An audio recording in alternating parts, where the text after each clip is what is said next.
Ada gajah makan semangka. Kembali berjumpa dengan Gus Miftah, presiden para pendosa. Makan gorengan, minumnya susu. Hai anak Al-Mizan, I love you.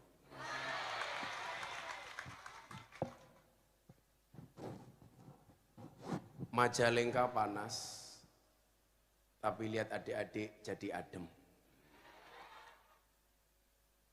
Untung saja panas keluarnya keringat, bukan air mata. Maka panas yang hari ini kita syukuri, mudah-mudahan menjadi wasilah sejuknya surganya Allah Subhanahu wa ta'ala. Amin Allahumma amin. Hidup kan cuma ada dua, kalau nggak suka, duka. Sama halnya cuaca, kalau nggak panas, hujan. Kalian tahu kenapa hujan turunnya air? Karena kalau turunnya aku untuk rebutan. Kita syukuri pertemuan siang hari ini sepanas apapun, tapi saya melihat wajah-wajah bahagia. Karena perjumpaan ini insya Allah penuh barokah. Walaupun di atas meja belum ada minumannya sama sekali. Saya ketemu sama Kang Maman di Mekah. Kita sama-sama melaksanakan ibadah haji. Saya baru pulang 10 hari. Saya pulang tanggal 7, nggak langsung pulang ke pondok, tapi langsung menghadiri pernikahan Denny Caknan dan Bella Bonita. Yang membuat patah hati penggemarnya Happy Asmara. Tapi itulah nak, jodoh itu di tangan Tuhan, bukan di tangan netizen. Maka pertemuan saya dengan Kang Maman, beliau menghendaki saya hadir di Majalengka.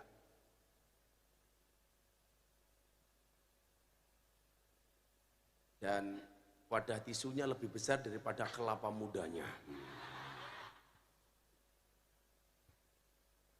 Tutupe elek temen. Menjijikkan. Masih ada harganya lagi ya. Ya Allah.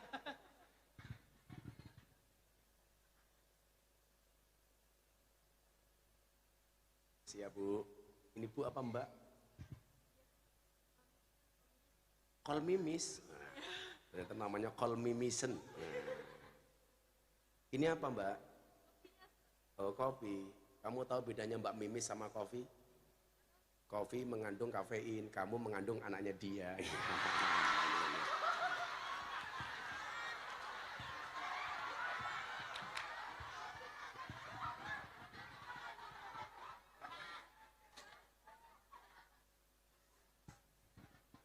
Nah adik-adik sekalian, karena dawuh dari Kang Maman, supaya saya bisa hadir dan sowan, saya nggak tahu gimana ceritanya, yang tadinya konsep awalnya pengajian akbar, tahu-tahu kok jatuhnya orasi kebangsaan.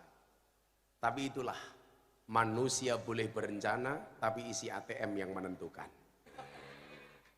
Betul?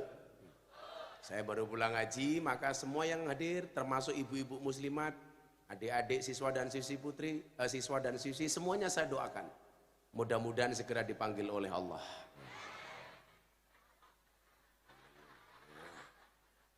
Untuk ziarah Makkah Madinah. Kan belum selesai sayang. Nah adik-adik sekalian, saya bersyukur sowan di Al-Mizan kebetulan dalam momentum dan semangat hijrah. Maka semangat ini tentunya harus kita contoh. Panasnya siang hari ini, tidak ada apa-apanya dibandingkan perjalanan hijrah Nabi Muhammad SAW dari Makkah menuju kota Madinah. Makkah Madinah kalau naik bis itu bisa dijangkau dalam waktu 5-6 jam. Kalau sekarang ada kereta cepat 2,5 jam. Bayangkan saat itu Nabi Muhammad SAW melaksanakan perjalanan hijrah tidak naik bis apalagi kereta cepat, tapi dengan naik unta.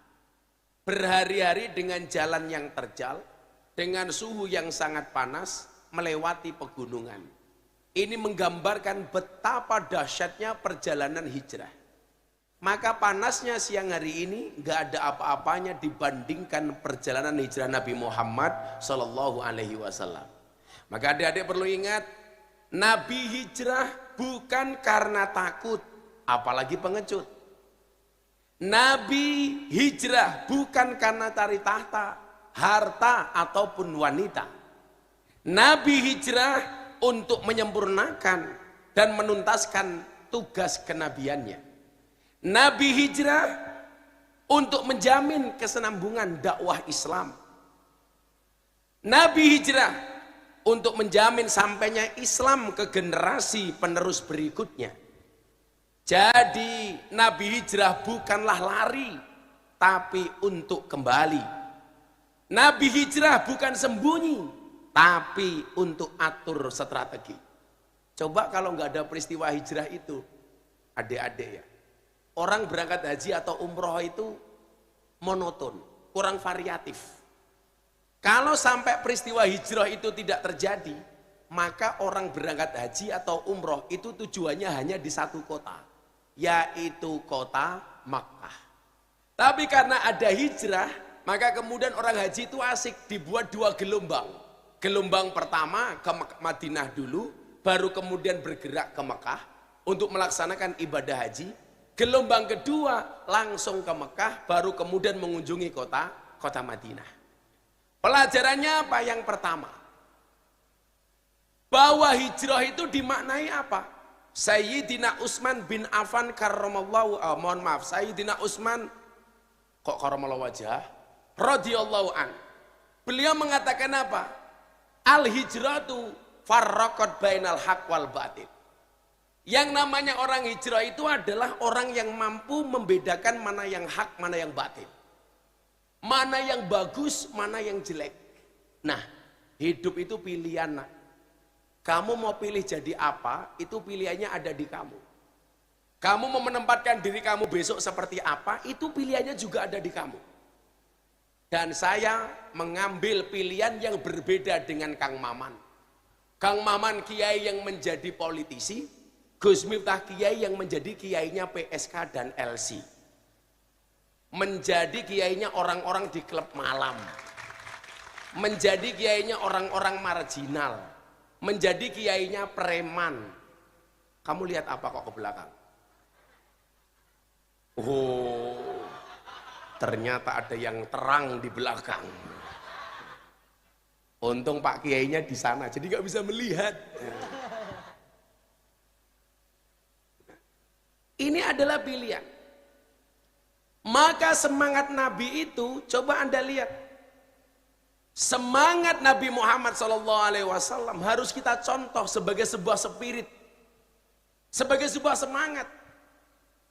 Bahwa Kanjeng Nabi pergi ke Madinah untuk atur strategi tanpa kenal capek. Maka kita sering mengatakan apa? Ijhad wala taksal fannadamatu limayyatakasalu. Bersungguh-sungguhlah dan jangan bermalas-malasan. Kenapa? Karena penyesalan bagi orang-orang yang mau bermalas-malas. Maka kenapa saya itu selalu pakai belangkon ala Jogja? Adik-adik lihat, apa bedanya belangkon Jogja dengan belangkon Solo? Pak kasih tahu, bedanya di sini, di belakang ini. Kalau belangkon Jogja ada bendolnya seperti ini, belangkon Solo nggak ada bendolnya. Ini belangkon saya kalau di Tanah Suci viral. Setiap kali orang Arab ketemu saya pasti tanya, mahada, ini apa? Saya bingung, belangkon itu bahasa Arabnya apa? Akhirnya saya jawab, hada belangkon. Kemudian orang Arab bertanya, ma huwa belangkon? Nah, belangkon itu apa? Saya jawab, ina urroksi, wadahnya kepala. Akhirnya belangkon saya dipinjam sama orang Arab. Istalif ta'al. Belangkon saya dicium-cium. Ya mambu kok goblok gitu.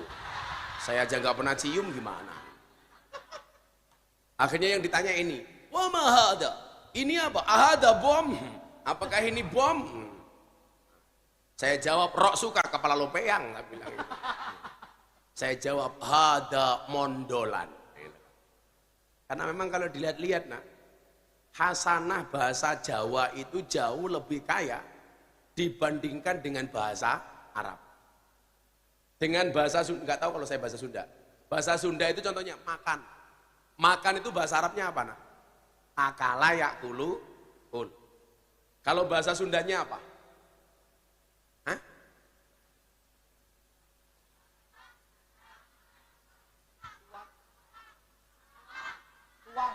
Tuang. Cuman tuang tok. Apalagi tuang. Dahar. Madang. Badok. Kalau bahasa Jawanya itu ada sekitar 10 atau 11. Dahar, nedi, mangan, madang, maem, nguntal, badok, gaglak, nyekek, nutul, nyosor. Itu bahasa Jawa. Kalau bahasa Arab cuma satu, akala yakulu. Saya itu sebenarnya pengen bisa ngomong bahasa Sunda.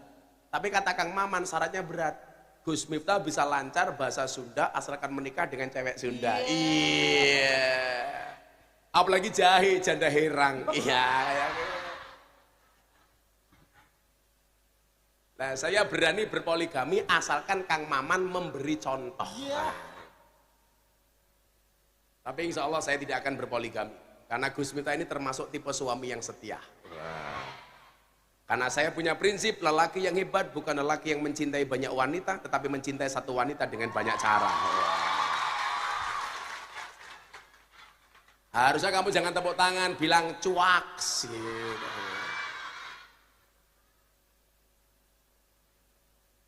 Saya doakanlah santri putri bisa Allah besok minimal mendapatkan jodoh kayak Kang Maman. Amin. Kang Maman itu setia di hadapan istrinya. Saya sama Kang Maman ini sama Bu, istiqomah. Ikatan suami takut istri ketika di rumah. Maunya Fatimah, istri 4 satu rumah. Tapi enggak. Gus Miftah itu kalau di Jakarta terkenal sebagai dai yang memberikan nasihat pernikahan di kalangan artis dan selebritis. Makanya kalau ada artis menikah itu rata-rata yang memberikan nasihat saya. Anang Asanti, Gus Miftah. Atta Aurel, Gus Miftah. Deddy Corbuzier Sabrina, Gus Miftah. Yeni Inka, Gus Miftah. Via Valen, Gus Miftah. Kemarin Denny Caknan Bella Bonita, Gus Miftah. Lesti Kejora Rizky Bilar, bukan Gus Miftah. Sumpah bukan saya. Nah, semangat Nabi inilah yang kemudian di kalangan pelajar harus menjadi spirit. Bahwa waman ladzatu illa ba'da ta'bi. Tidak ada orang sukses kecuali setelah bersusah payah. Artinya apa?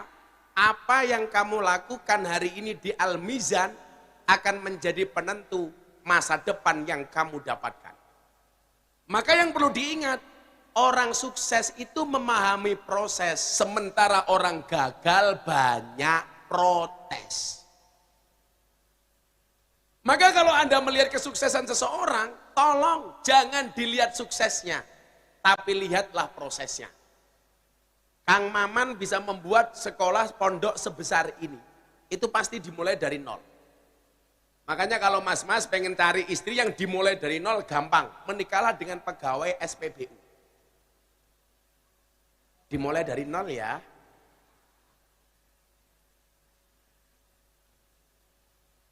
Kalau mbak-mbak saya mau tanya, kalau kamu besok cari suami pilih yang mana? Good looking apa good rekening?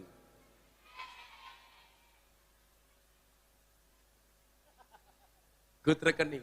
Saya baru tahu Mas Aryo, ternyata orang foto dengan pose begini itu bukan sarangeo. Cuan kayak gini kan. Makanya mas-mas ini yang merasa wajahnya jelek, tutupilah wajah jelekmu dengan rekeningmu yang baik. Kenapa? Karena jatuh cinta itu pakai perasaan, merawatnya pakai penghasilan. Iya.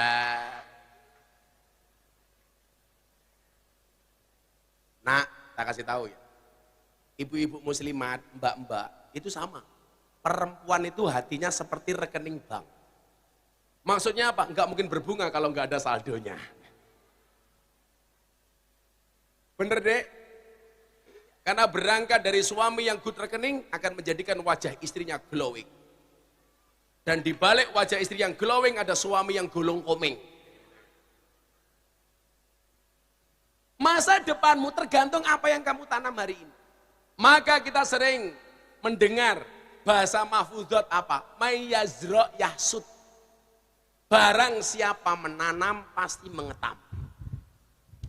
Apa yang akan kamu panen di masa depanmu tergantung apa yang kamu tanam hari ini. Kan begitu. Itu pula yang kemudian diperlihatkan oleh Kanjeng Nabi Muhammad SAW. Kalau hitung-hitungan emosional, Nabi Muhammad tidak akan pernah berangkat ke Madinah. Kenapa? Karena beliau lahir di kota Mekah. Orang itu kan biasanya meninggalkan tempat kelahirannya itu nggak berani. Atau kurang cukup keberanian. Padahal sejarah mencatat banyak orang sukses justru meninggalkan tempat kelahiran. Saya itu kan di Jogja mulai mengumpulkan anak-anak pang, anak-anak jalanan. Kadang-kadang anak pang itu lucu deh. Lucunya di mana Bu? Saya tanya, kenapa kamu jadi anak pang, jadi anak jalanan? Karena kita pengen meninggalkan dunia mapan, zona kenyamanan. Saya bilang, kalau posisi kamu kayak Kang Maman, punya segalanya, kamu tinggalkan, kamu tinggal di jalan, itu namanya meninggalkan zona nyaman. Lah kamu kere, nggak punya apa-apa. Kemudian tinggal di jalan, kamu bilang meninggalkan zona nyaman. Zona nyaman yang mana? Betul nggak? Kalau posisinya kayak Kang Maman, anggota DPR, punya yayasan, punya pondok, jadi anak jalanan, Kang Maman jadi gaul, telinganya ditindik pakai apa itu, tiang listrik atau apa itu. Badannya ditato umpamanya. Tinggal di jalan, itu namanya meninggalkan zona nyaman. Lah ini kamu nggak punya apa-apa, kere uang nggak punya, kemudian memutuskan tinggal di jalan, kamu mengatakan meninggalkan zona nyaman. Zona nyaman yang mana yang kamu tinggalkan? Ini apa? Mindset yang salah.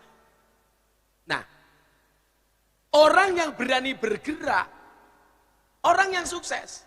Makanya kita diingatkan, wal ismu minhu mu'rabun wa mabniun.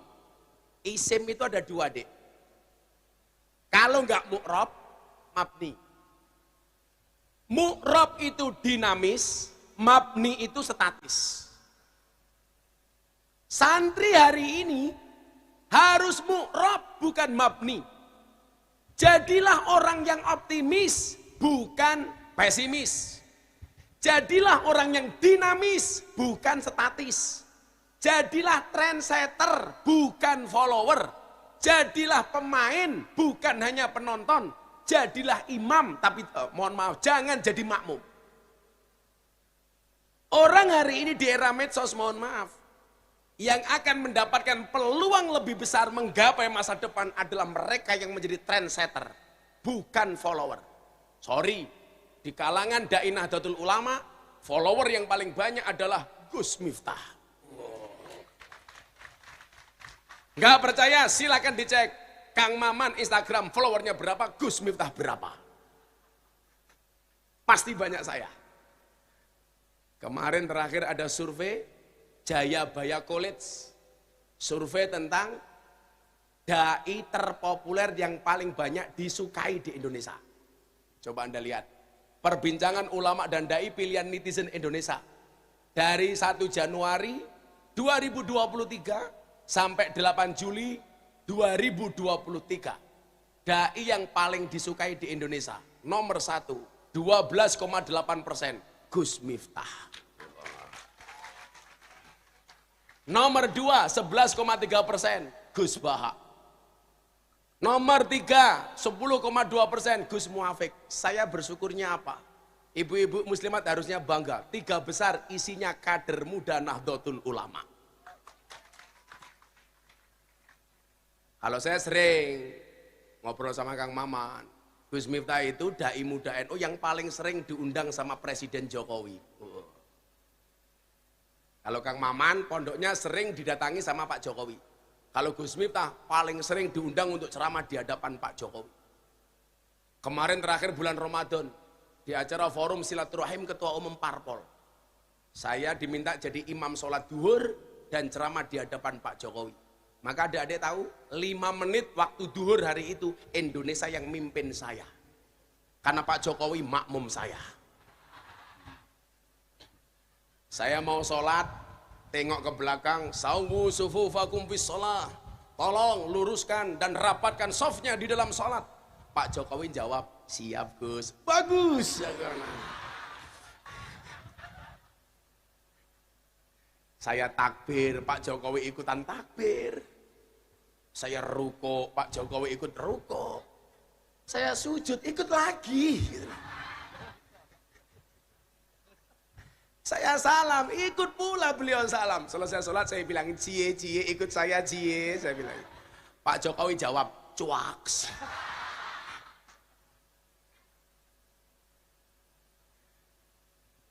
Nah, wa man ladzatu ila ba'da ta'bi. Ini semangat yang diajarkan Nabi. Jangan sampai penyesalan itu datangnya di belakang. Sebagaimana Blangkon ini kenapa jendolnya di belakang? Karena penyesalan itu, ini filosofi Blangkon ya. Kenapa jendolnya di belakang? Karena penyesalan itu tempatnya di belakang. Karena kalau di depan namanya pendaftaran. Kamu sekolah pasti banyak cobaan. Pertanyaannya adalah kenapa cobaan itu banyak? Karena kalau sedikit namanya cobain. Kayak istrinya Deddy Corbuzier si Sabrina tanya sama saya, Gus, kenapa rumah tangga itu rumit? Iya, rumah tangga itu pasti rumit. Karena kalau sederhana namanya rumah makan.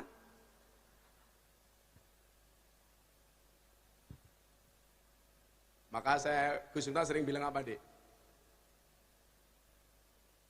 Bersyukurlah kalau hidupmu diselimuti dengan masalah. Berarti kamu masih manusia. Karena kalau diselimuti wijen namanya onde-onde.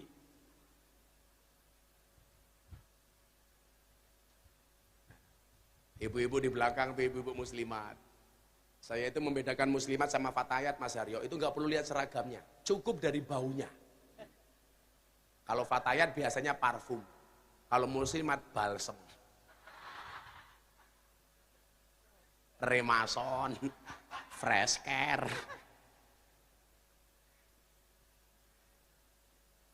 Silakan nanti disiapkan pertanyaan, jam 3 kita akan tanya jawab. Ibu-ibu muslimat juga boleh. Satu pertanyaan tak kasih kaos sama uang tunai 300.000.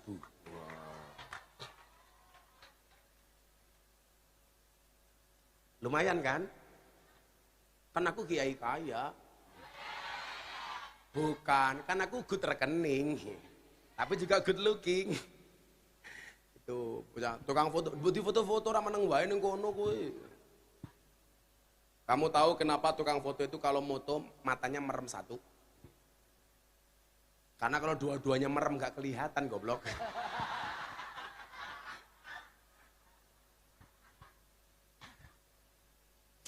Makanya semangat, gak usah pacaran dulu. Betul? Nah, percintaanmu boleh gagal, tapi karirmu harus jelas. Kenapa? Karena karir yang jelas mengundang cinta yang berkelas. Iya. Kalau kamu dibilang dasar kamu jomblo, kamu jawab sorry. Kenapa saya jomblo? Karena bintang itu indah untuk dilihat, bukan untuk dimiliki. Oh, kamu malah nangis. Sorry, aku jomblo bukan karena bukan karena aku nggak laku, tapi karena memang nggak ada yang mau. Oh, sama. Dulu Gus Miftah itu kuliah yang nggak pacaran sendiri, karena paling miskin. Saya dulu kuliah nggak punya apa-apa, kos-kosan pun nggak kuat. Teman-teman saya punya motor, yang nggak punya pacar cuman saya sendiri. Tapi hari ini saya sampaikan kepada mereka, di balik kesuksesan seorang laki-laki akan ada banyak mantan yang menyesali. Kalau Kang Maman beda, di balik kesuksesan laki-laki ada doa dari seorang istri, betul? Itu artinya semakin banyak istri, semakin banyak yang mendoakan. Setuju ibu-ibu?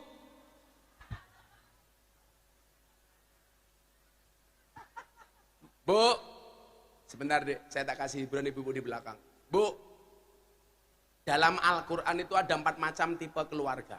Ibu-ibu muslimat Majalengka pilih yang mana? 1, tipe keluarga Nabi Nuh. Suaminya soleh, istrinya nakal. 2, tipe keluarga Fir'aun. Suaminya nakal, istrinya solehah. 3, tipe keluarga Abu Lahab. Suaminya nakal, istrinya nakal. Yang keempat, tipe keluarga Ibrahim. Suaminya soleh, istrinya solehah. Ibu-ibu muslimat, Anda pilih keluarga yang mana? Nuh, Fir'aun, Abu Lahab, apa Ibrahim? Ibrahim, subhanallah. Dan Anda tahu, Ibrahim istrinya 2.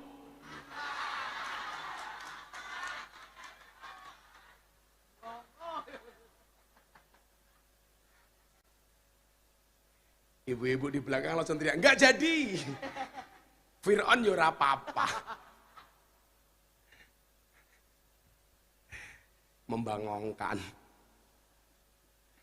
Nah, semangat yang dibawa oleh Nabi inilah kemudian yang harus kita lihat. Kita lihat proses panjangnya.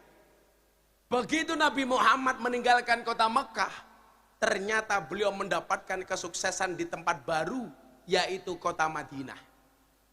Kalau adik-adik besok berangkat, ibu-ibu muslimat berangkat ke Mekah Madinah.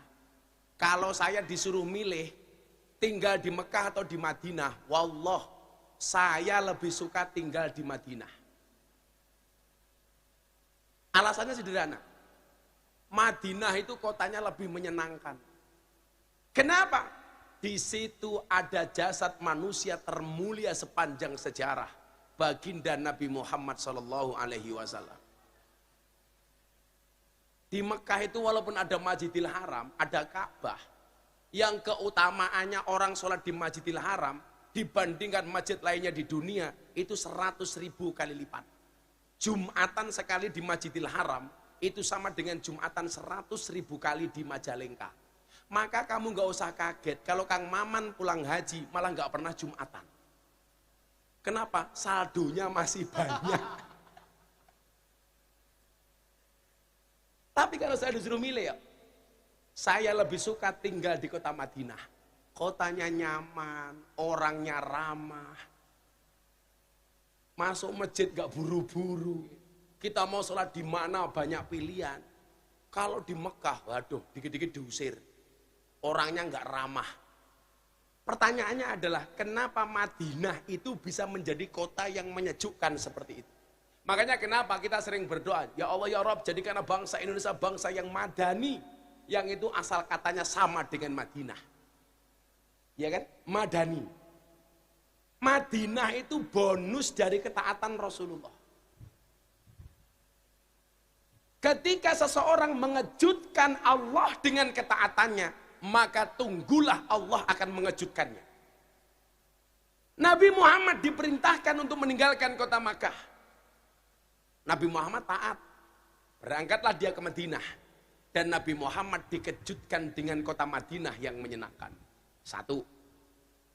Nabi Musa alaihissalam diperintah oleh Allah untuk perang melawan siapa, Dek? Fir'aun.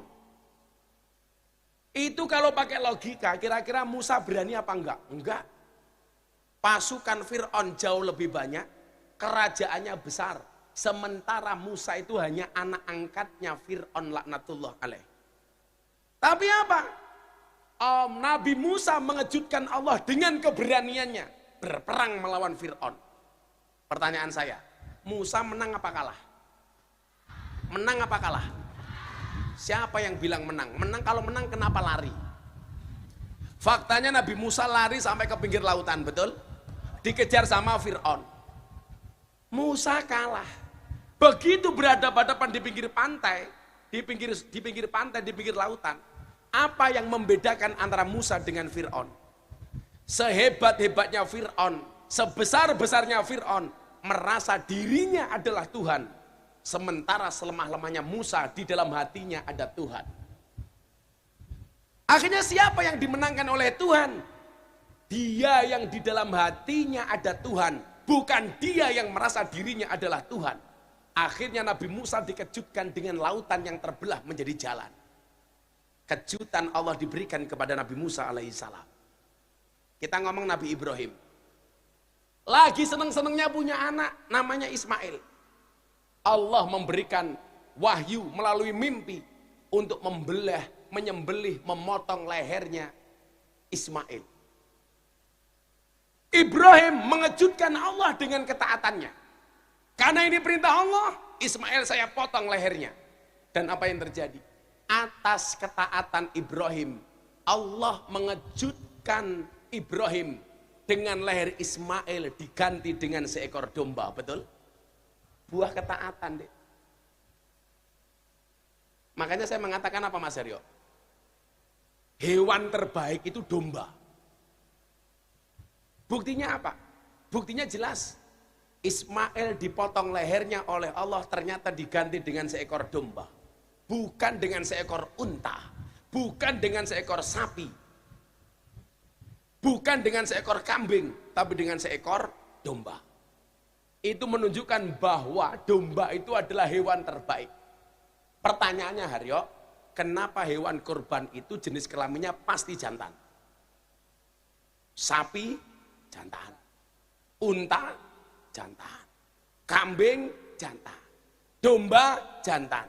Jawabannya adalah kenapa hewan kurban itu pasti jantan? Soalnya kalau betina, jangankan berkorban, mengalah saja tidak mau.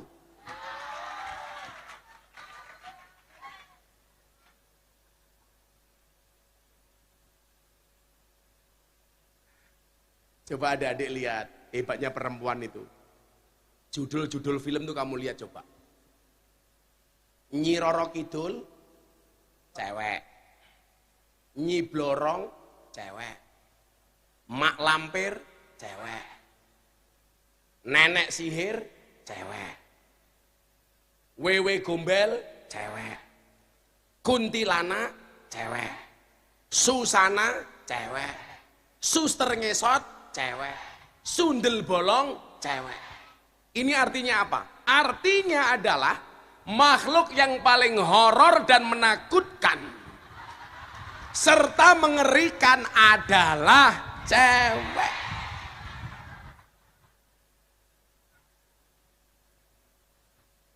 Coba dilihat sebaliknya. Ipin Upin, cowok.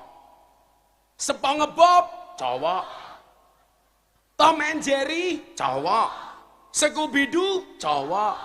Popeye, cowok. Dono Kasino Indro, cowok. Kesimpulannya apa? Makhluk yang paling lucu dan menghibur serta selalu jadi korban adalah cowok.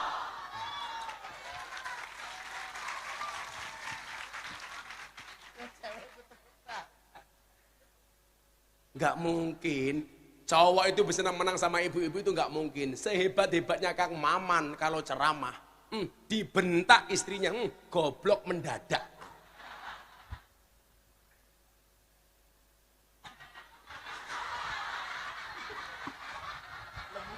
Siapa ya gemuk sekali ya?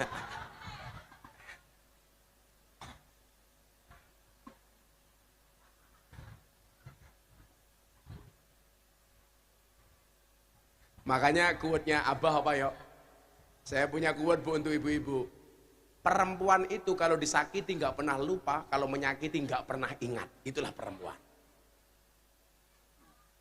Biasanya jilbabnya merah biasanya. Yang jilbabnya hijau insya Allah lebih parah.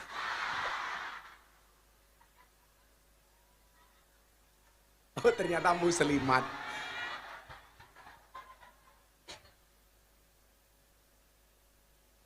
Sorry ya bu, saya ngopi dulu. Ini kopinya Pondok. Oh keren sekali. Pondok punya kopi. Namanya MCC Coffee. Ini sama editor dipotong, viralkan di TikTok, wes endorse gratis. Mesti Guse sing baru rabi. Gus, sedang duwe anak Gus. Baru nikah itu loh, keren. Kamu segera menikah. Cewek putih juga begitu, kalau ada cowok suka sama kamu, jangan pacaran. Mas, kalau kamu mencintaiku, pilih satu di antara dua. Halalkan atau tinggalkan. Wah. Nggak usah pacaran. Kayak saya dulu ketemu calon istri saya bilang, Dek, iya mas, non mati ketemu bak saja dibaca iklab, masa aku ketemu kamu tidak ijab? Iya. Itu. Sacet mas Memang benar, cinta itu buta. Buktinya apa? Kau tak pernah melihat perjuanganku. Iya. Kalau kata cewek beda lagi. Cinta itu memang buta, tapi cinta bisa membedakan mana sepeda, mana mobil. Itu pelajaran pertama. Nah, pelajaran kedua apa? Semangat kebangsaan Kanjeng Nabi. Ini tema kita hari ini. Tema semangat kebangsaan Kanjeng Nabi itu bisa kita lihat dari peristiwa hijrahnya Nabi Muhammad SAW. Gus, aku njaluk kopinya yang panas Gus. Ini sudah dingin Gus. Jangan pernah kamu sesali kopimu dingin. Kenapa? Karena ketika hangat tidak pernah kau hargai.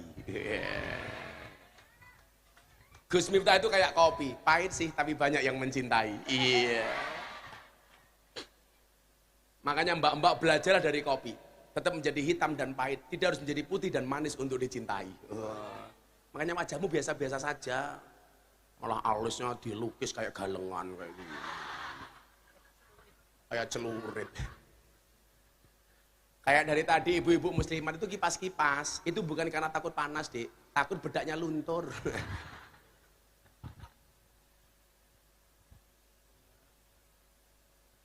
Ikan nggak temen ya. Ya, saya mau ngomong kebangsaan, tak minum kelapa dulu. Ini bahasa Jawanya degan. Bahasa Indonesianya kelapa muda. Karena apapun yang muda itu enak ya. Loh, iya toh, kelapa muda enak. Istri muda enak. Janda muda, kambing muda enak. Orang bahaya tak? Santai le. Akan datang satu saat kamu akan dipertemukan dengan orang yang tepat yang kedatangannya untuk menetap bukan karena nafsu sesaat. Wow. Apa? Ulang. Gak ada fotokopi. Malah ulang. Makanya mbak-mbaknya saya sering bilang, jika penampilanmu hanya untuk memikat, maka yang datang hanya seorang penikmat. Wah. Cantiknya wajahmu hanya akan menemanimu sampai tanah, tapi cantiknya akhlakmu akan menemanimu sampai jannah. Masya Allah. Yang tepuk tangan tadi bajunya hitam, saya doakan mudah-mudahan jadi istrinya tukang syuting.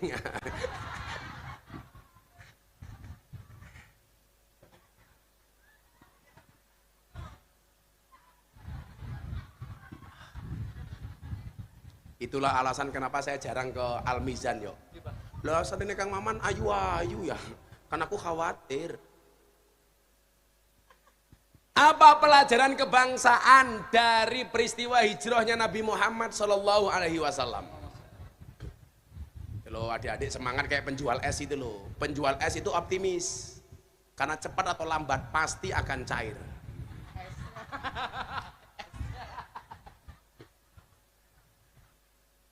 Esnya. Bakule es teh, sini tak beli aja sini. Masak kayak kamu.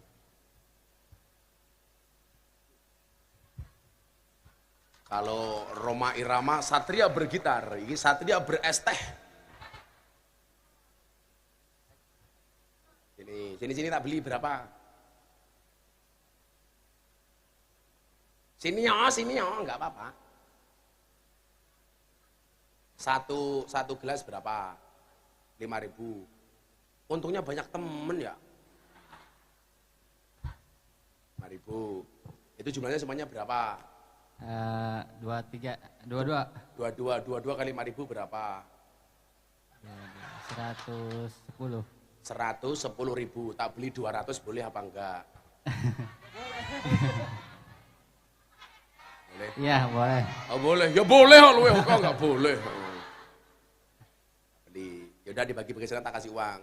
Mana ajudanku? Dibagi mbak-mbaknya sana. Itu ikut-ikutan lagi yang ke sana. Yaudah sini semua, sini semua, tak beli semua.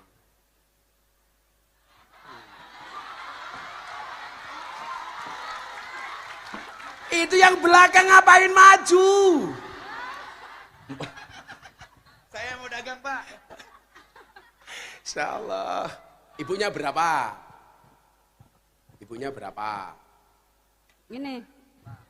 1, 2, 3, 4, 15. Kasisnya 2. Apanya? Ini berapa, ini berapa? Ininya udah kamu 100.000. Kamu 200. Sana dibagi-bagi sama mbak-mbaknya sana. Udah nggak usah salaman. Udah sini sekalian itu. Itu bakul apa lagi ikut-ikutan?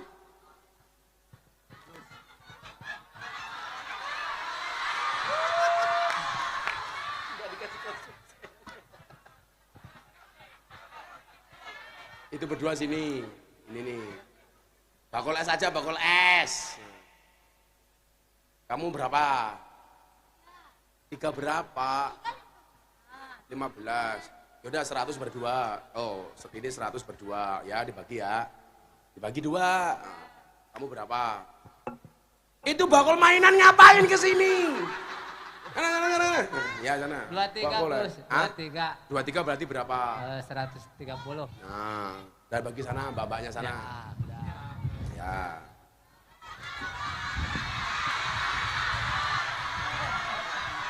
Ngeborong.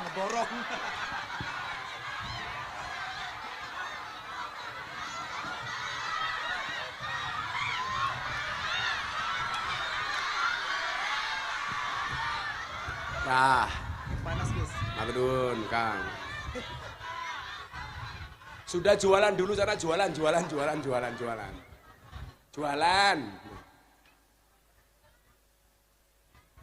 Anak-anak band suruh di panggung aja, anak-anak band suruh di panggung. Ya. Itu es tehnya masih lagi. Yuda, apa lagi? Saya belinya es teh. Apa Bu?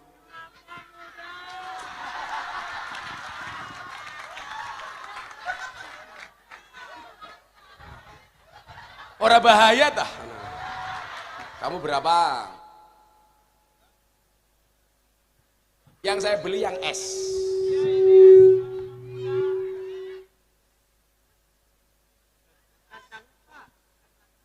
Enggak beli kacang, saya beli es. Yaudah kamu ini. Nah kamu ini. Itu apa itu? Yaudah kamu ini 1, syukuran. Yaudah kamu 1. Sini, yaudah sini 1. Sana dibagi-bagi, dibagi. Malah foto-foto, udah dibagi sana. Assalamualaikum.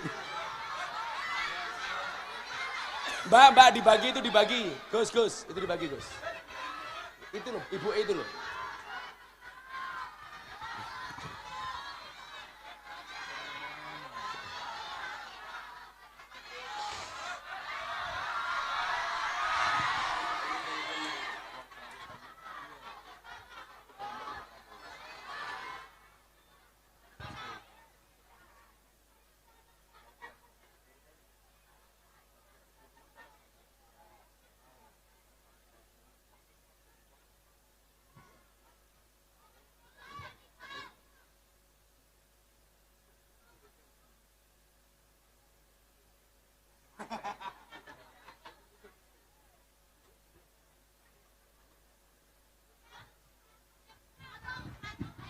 Shallu ala Nabi Muhammad. Lanjut. Gimana es tehnya seger?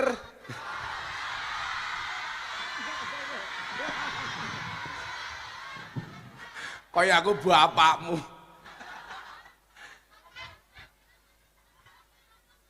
Lah itu tadi udah dibeli nggak dibagi itu ibunya itu. Dibagi. 100.000 cuma es 1 itu loh. Wow. Udah. Ya. Lanjut ya. Habis ini nanti yang tanya siap-siap.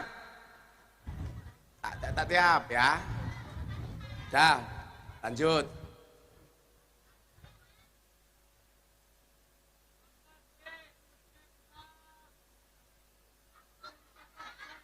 Amin, amin. Doakan Gus Miftah jadi presiden ya. Amin. Jadi begini, pelajaran kedua adik-adik coba dilihat. Dah, itu kamu yang hitam kotak-kotak gak kebagian ya? Cie. Oh kebagian. Yang kedua pelajaran dari peristiwa hijrah itu semangat nasionalismenya Nabi Muhammad SAW. Di mana letak nasionalismenya Kanjeng Nabi dalam peristiwa hijrah itu adik-adik?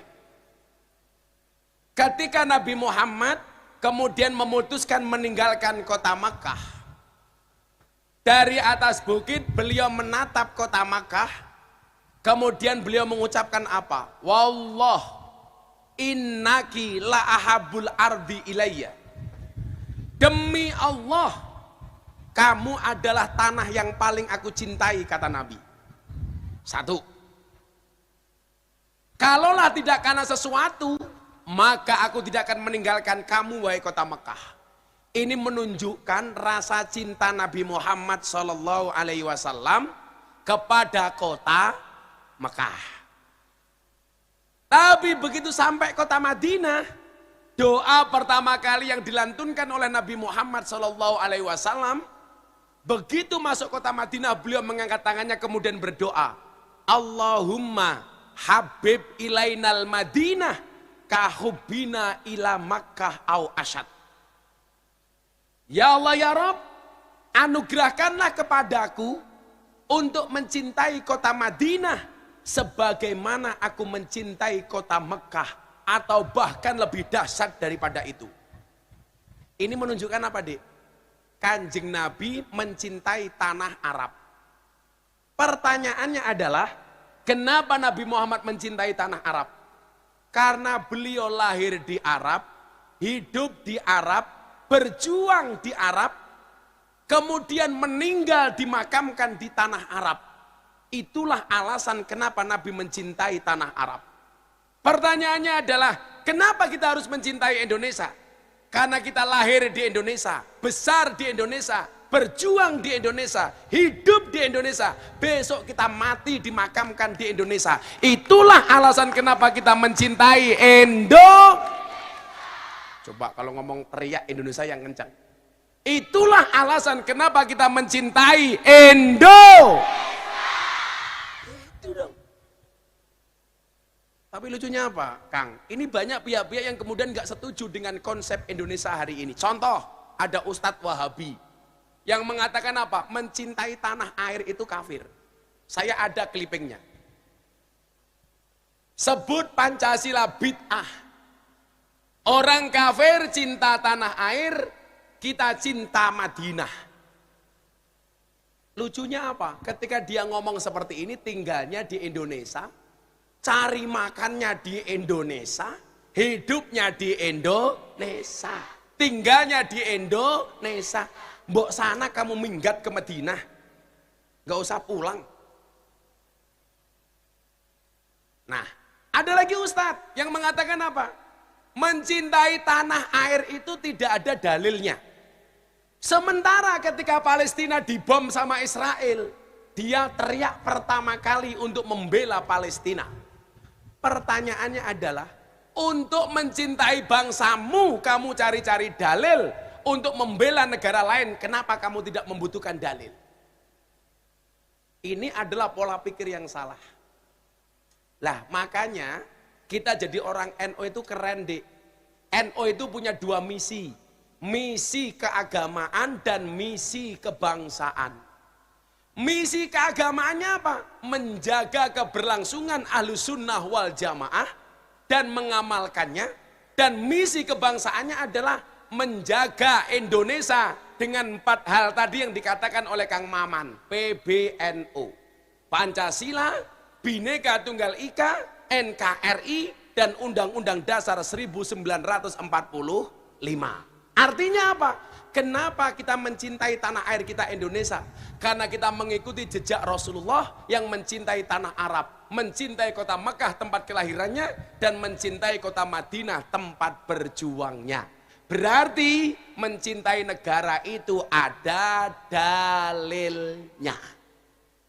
Kita aja yuk, anak-anak suruh tanya aja.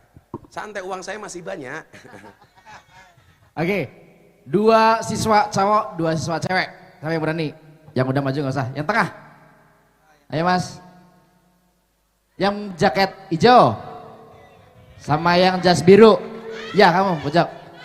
Yang cewek 1. Yang tengah, ayo mbak. Yang belakang ya itu. Betul. Nah, ya sip. Ayo cepet ayo.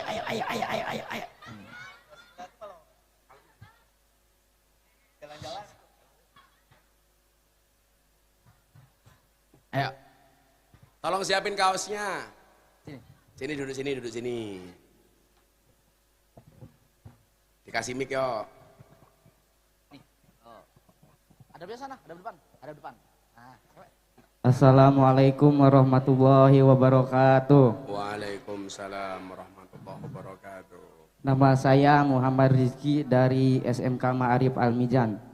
Siapa namanya?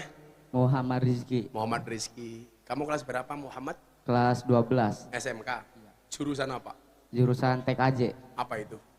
Teknik Komputer dan Jaringan. Besok cita-citanya pengen jadi apa? Menjadi pengusaha yang sukses. Pengusaha apa yang susah itu? Pengusaha minyak goreng atau minyak jelantah? Apa? Menjadi pengusaha komputer. Pengusaha komputer. Hobimu apa? Mainan FF? Mobile Legend, FF, top up. Yang penting jangan ngeslot ya. Apa pertanyaannya? Panggilnya Muhammad apa Rizki? Rizki aja. Rizki aja. Rizki aja apa Rizki banget? Rizki aja. Oh, Rizki aja. Saya izin bertanya Gus, Saya izin menjawab. bagaimana cara membentuk generasi muda menjadi pemimpin yang lebih unggul dari bangsa lain? Ngeri sekali pertanyaannya ini. Bagaimana cara membentuk generasi muda supaya unggul dari generasi lain? Ini memang ada ibu-ibu muslimat di sana. Saya mau tanya Bu, al jannatu tahta aqdamil ummahat. Surga itu terletak di bawah kaki ibu. Itu dalilnya baiknya dipakai sama anak apa sama ibu? Itu dalilnya anak apa dalilnya ibu? Anak. Ini ibu yang kurang ajar. Dalil itu bisa dilihat dari 2 sisi. Kalau dilihat dari sisinya anak, maka mutlak surganya anak itu tergantung hormatnya kepada ibu. Tapi sebagai seorang ibu harusnya perspektifnya lain. Surganya anak tergantung kelakuan seorang ibu. Karena hari ini banyak ibu itu yang tidak mensurgakan anak-anaknya. Pengen merusak generasi Islam itu gampang. Dirusak ibunya, dirusak wanitanya, dirusak perempuannya. Saya itu sedih Kang Maman. Sedihnya apa? Saya kan kemarin dari Hong Kong ya. Mbak, saya sorry, saya sering pengajian di Hong Kong, di Prancis. Ya kalau Kang Maman kan urusannya DPR. Nah, kalau aku kan bukan anggota DPR. Saya kemarin ditanya, Gus, apakah DPR yang korupsi itu masuk surga? Oh, masuk surga. Serius? Iya. Kok bisa? Iya. DPR korupsi itu masuk surga, tapi hanya kunjungan kerja.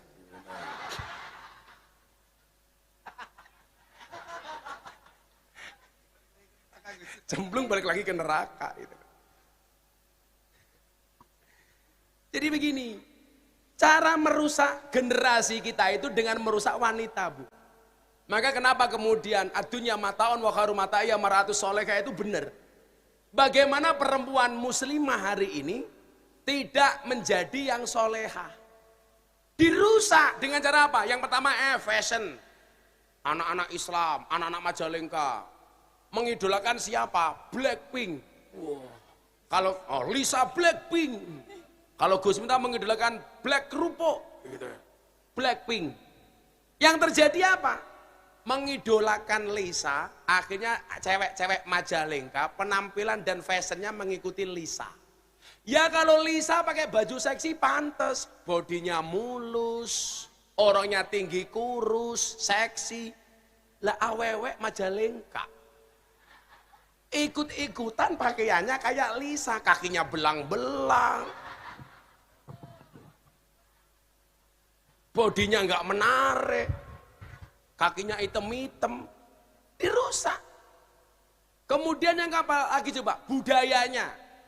Saya tuh kaget Kang Maman. Haji tahun kemarin saya ketemu cewek di Mat Amusin, Sinyang di kota Madinah. Itu cewek nggak pakai jilbab. Alasan mereka apa? Pemerintah kami tidak mewajibkan cewek untuk menggunakan jilbab. Lucunya apa? Cewek Indonesia berkiblat ke Arab, Arab berkiblat ke Amerika, orang Amerika fashionnya berkiblat ke Indonesia. Sudah mulai belajar menggunakan belangkon. Sementara orang kita hari ini malah sibuk soal berdebat, soal nikob, soal cadar, soal pakaian. Makanya kenapa saya bilang, bangsa kita itu selalu saja berdebat dengan sesuatu yang tidak penting. Contoh, soal pakaian. Jadi adik coba dijawab, santri Al-Mizan. Perintah menutup aurat itu budaya apa agama? Agama. Cara menutup aurat itu budaya apa agama? Budaya. Dari mana Anda membaca agama cara menutup aurat? Gak ada. Orang Arab tutup aurat. Bagaimana cara orang Arab menutup aurat? Pakai jubah. Apakah orang Majalengka harus pakai jubah kayak orang Arab? Tidak. Boleh pakai sarung kayak Kang Maman. Boleh pakai celana kayak kamu. Kayak dia pakai celana jin demit iblis setan. Itu jin itu.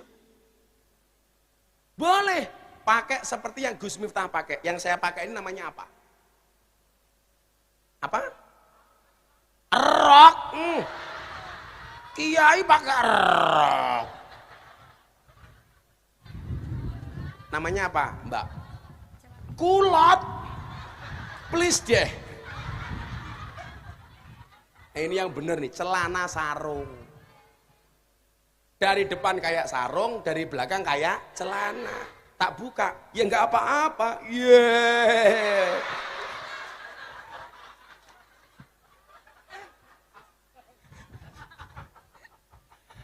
Boleh kok.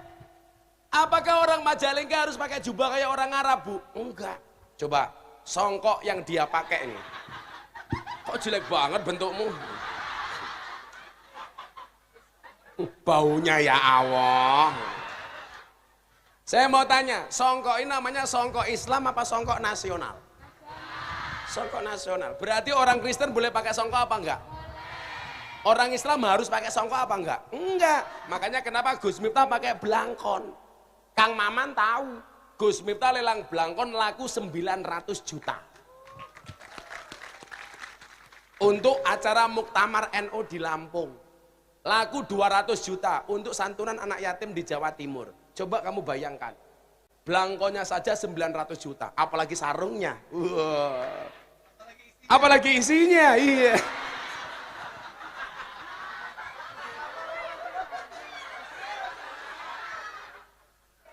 Makanya santri kalau dibilang, santri punya apa? Kamu jawab, santri modalnya cuma sarung. Kamu jawab, jangan lihat sarungnya tapi lihat ilmunya goblok, isinya.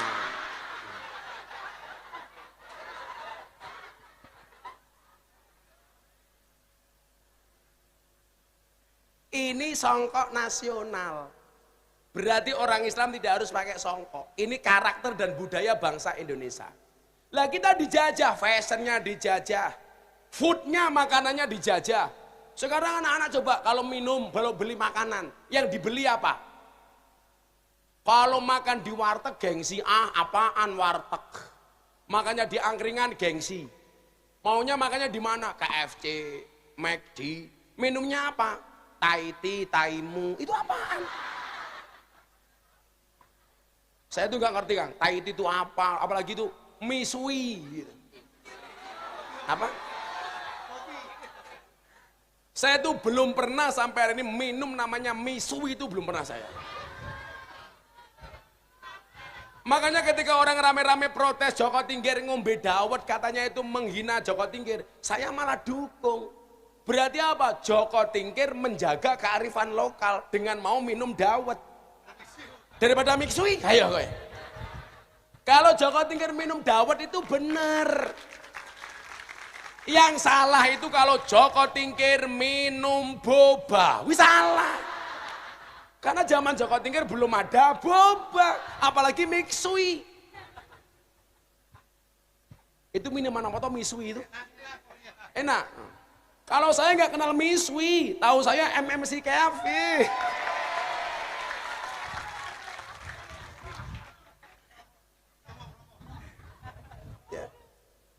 Bangga dengan kearifan lokal. Sorry, kalau di Jawa Barat mungkin nggak terlalu viral, Gus. Kang, saya kemarin pengajian di Jawa Timur di Tugu 10 November. Ada wartawan dari Australia, dari Malaysia, macam-macam yang ngerti bahasa Indonesia dan bahasa Jawa. Saya ditanya, Gus, kok Gus Miftah itu sering ngomong dancuk ya? Dancuk. Orang Jawa Barat tahu dancuk apa enggak? Dancuk itu bahasa Sundanya apa ya? Apa ya?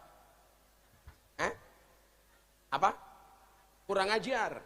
Saya ditanya, kenapa Gus Miftah sering ngomong dancuk? Saya jawab, saya itu ngomong dancuk bukan misuh, tapi dalam rangka menjaga kearifan lokal. Kenapa? Karena sekarang Malaysia itu punya tradisi. Tradisinya Malaysia apa? Mengklaim warisan bangsa Indonesia. Wayang, diaku Malaysia. Batik, Malaysia. Keris, Malaysia. Reog, Malaysia. Lah saya khawatir kalau orang Indonesia nggak ada yang berani ngomong dancuk, lama-lama diancuk diaku sebagai milik Malaysia. Kan nggak lucu Ipin Upin kok ngomong dancuk. Dancuk, lah nggak enak. Begitu Mas. Apik temen ya ndak saya. Lah, generasi kita itu generasi yang mohon maaf. Inna fiyati subani amral ummah, berarti apa? Harus punya kepercayaan diri. Indonesia itu mohon maaf. Kalau kita sebagai anak bangsa nggak percaya diri, bangsa ini nggak kekurangan apapun, Dek. Kamu mau cari apa di Indonesia? Makanya di acara Forum Investor Daily Summit 2022, Gus Miftah ceramah di hadapan presiden dan investor dunia di Jakarta Convention Center. Ini ada videonya kayaknya. Lah ini. Tuh, ada Pak Jokowi, ada Pak Luhut, ada Pak Bahlil. Oh, ini bukan pengajian Kang Maman, Investor Daily Summit 2022. Sing ceramah gandengnya kayak gini ya. Tuh. Saya bilang apa? Ketika orang dunia mengatakan Indonesia tahun 2023 diancam dengan resesi global. Saya bilang, kita punya Tuhan, orang-orang di desa itu lebih mandiri dibandingkan orang di kota. Bagaimana tidak, Bu? Kita makan nasi, nasinya sendiri. Makan beras, berasnya sendiri. Makan sayur, sayurnya sendiri. Makan ayam, ayamnya sendiri. Makan telur, telurnya ayam.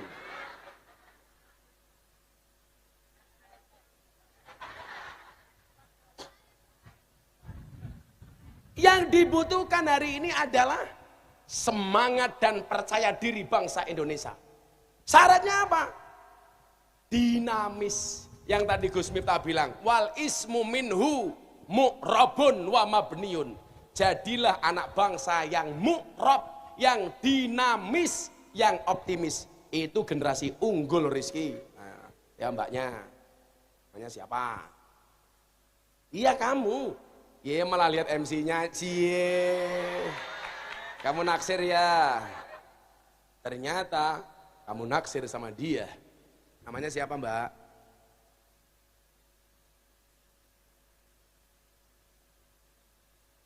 Mic-nya mati. Kasih mic-nya mas. Rizky diapek sendiri mic-nya.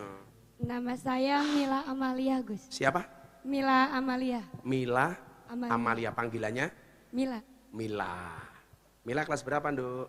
Kelas 11, Gus. 11, jurusannya apa? Kurikulum Merdeka. Kurikulum Merdeka. Oh SMA, SMA. Cita-citanya pengen jadi apa Mila? Pengusaha. Pengusaha apa? Pengusaha. Pengusaha anak. Enggak. Pengusaha apa? Pengen jualan apa kamu? Pengen jualan ini apa Gus? Masalah. Enggak. Trial Gus. Wow, bilang aja toko bangunan yuyu. Lama amat. Material. Apa pertanyaannya? Izin bertanya Gus. Yo, tak jawab. Apakah komitmen kita sebagai bangsa Indonesia terhadap negara Kesatuan Republik Indonesia disebut sebagai keimanan? Dan bagaimana cara berkomitmen yang baik bagi negara Kesatuan Republik Indonesia? Berat sekali pertanyaannya ini. Itu kamu bikin pertanyaan sendiri apa tanya Google tadi? Bikin pertanyaan sendiri Gus. Oh, kayaknya kamu sama Rizky berjodoh deh. Iya. Iya. Persoalannya Mila sama Rizky beda pemikiran. Rizky mikir Mila, Mila mikir aku. Iya. Sabar Rizky, kalau kamu jodoh dengan Mila pasti ketemu. Amin. Ketemunya di mana? Di pelaminan. Sebagai apa? Sebagai tamu. Iya. Kasihan deh loh. Jadi begini Mbak Mila ya. Apakah komitmen kita kepada bangsa itu termasuk bagian dari iman? Iya.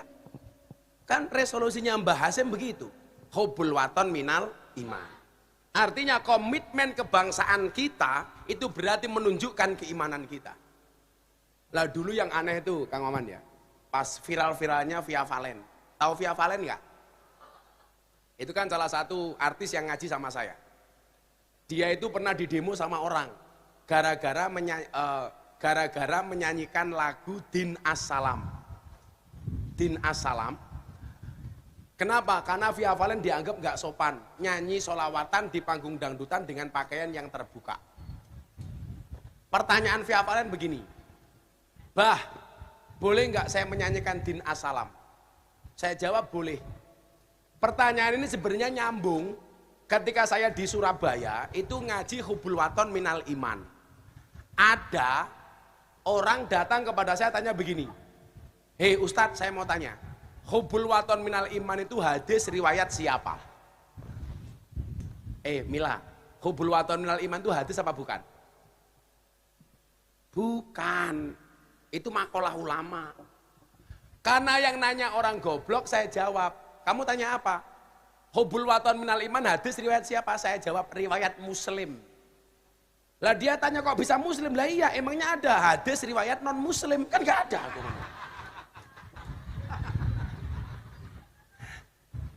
Nah, lucunya orang Indonesia itu kalau berbahasa Arab itu dikira Quran, dikira hadis, dikira sholawat.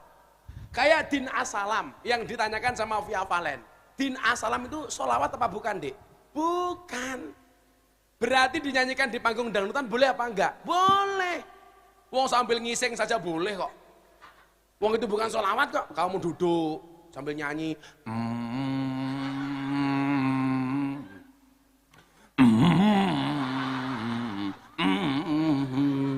Kilahadil ab. Matakfi masa cerot boleh. Oh itu bukan sholawat kok.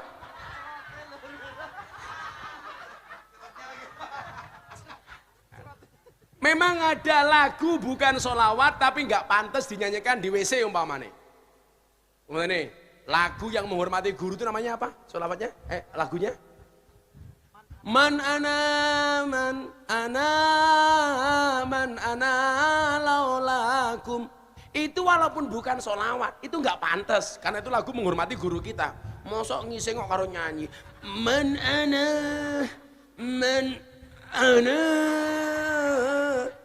ana laula cerot.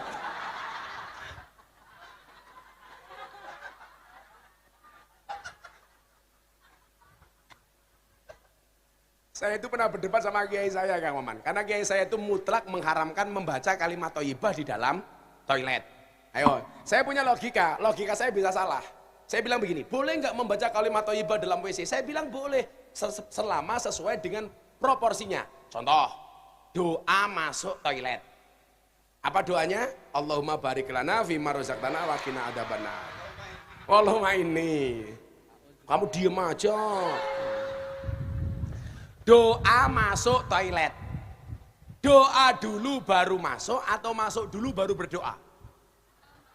Doa dulu baru masuk. Allahumma inni a'udzubika minal khubusi wal khobais. Melangkah pakai kaki kiri, beleng. Pertanyaan berikutnya, doa keluar toilet. Alhamdulillahilladzi adhaba ma yu'dzini wa baqa fiyya ma yanfa'uni. Membaca dulu baru keluar atau keluar dulu baru membaca? Keluar dulu. Itu berarti bukan doa keluar toilet tapi doa di luar toilet.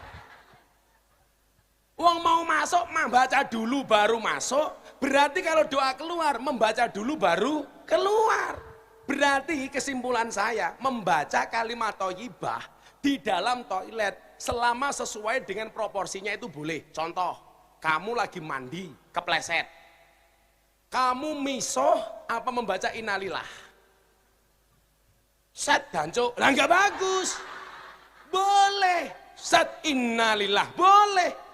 Yang enggak boleh itu kalau kamu berlebih-lebihan, begitu kepleset, alladzina idza asobathum musibah qalu inna lillahi wa inna ilaihi rajiun ulaika alaihim sholawatun mir rabbihim warahmah wa ulaika humul muhtadun innas safa wal marwah. Itu enggak boleh. Malaikatnya geting itu.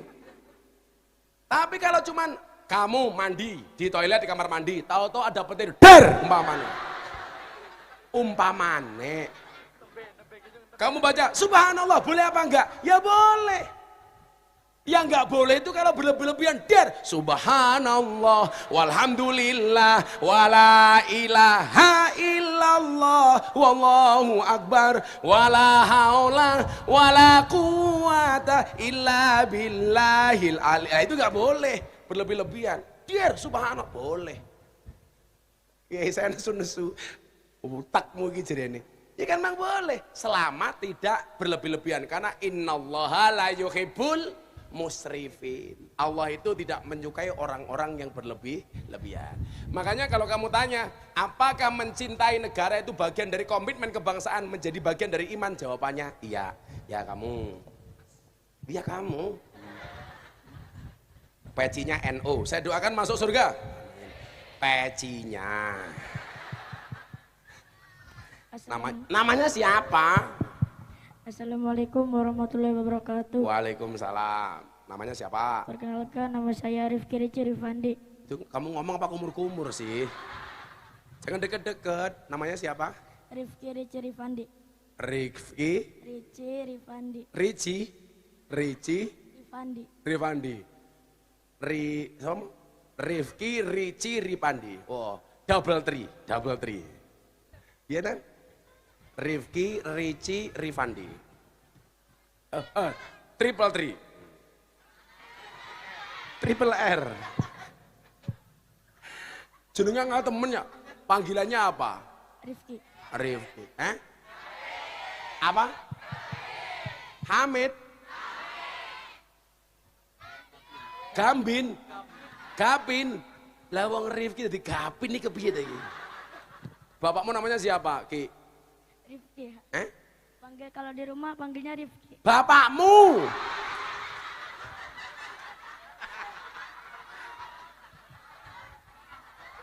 Nama bapak saya Kuryah.